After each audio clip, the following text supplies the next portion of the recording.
আসসালামু আলাইকুম ওয়া রাহমাতুল্লাহ। আশা করছি সবাই ভালো আছো। আলহামদুলিল্লাহ আমিও ভালো আছি। আজকে সকাল, সকাল রেডি হয়ে চলে যাচ্ছিলাম মেয়েকে টিকা দেওয়ার জন্য।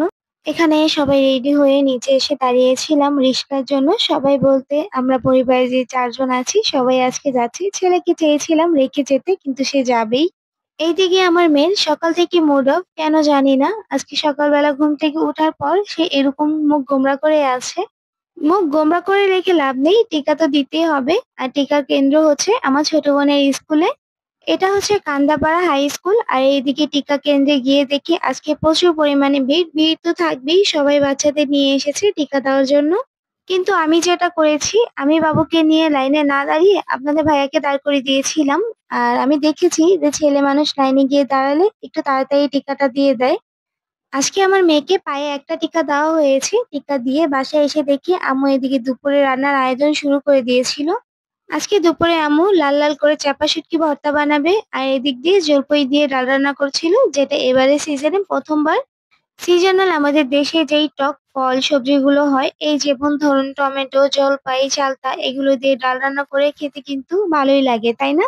আসলে আমাদের দেশে যেই সবজি বা ফল হয়ে থাকে সেগুলোর কিন্তু আলাদা রকমই একটা টেস্ট আছে। কথা বলতে বলতে এদিক দিয়ে আমার ডাল রান্না করা হয়ে গেছে আর শুটকি ভর্তাও বানিয়ে নিয়েছে। এদিকে হচ্ছে আজকে গরুর মাংস রান্না করা হচ্ছিল আর সেটা রান্না করা হচ্ছিল হাতে মাখিয়ে।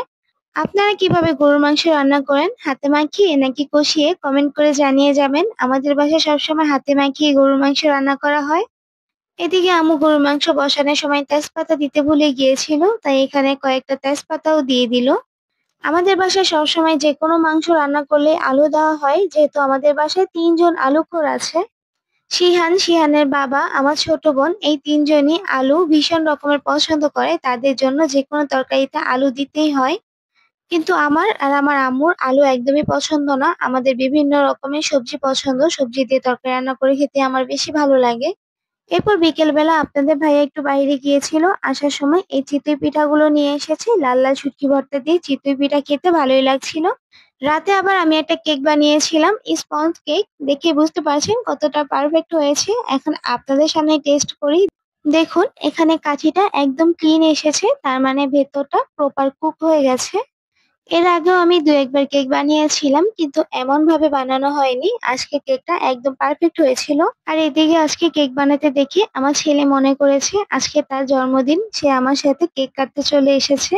আজকের এই স্পঞ্জ কেকটা আমি কোনরকম ইলেকট্রিক বিটার কিংবা ওভেন ছাড়াই বানিয়েছি। চুলায় তৈরি করেছি কেকটা। যদি আপনারা রেসিপি চান অবশ্যই আমাকে কমেন্ট করে জানাবেন। আমি আপনাদেরকে রেসিপি দেওয়ার ট্রাই করব।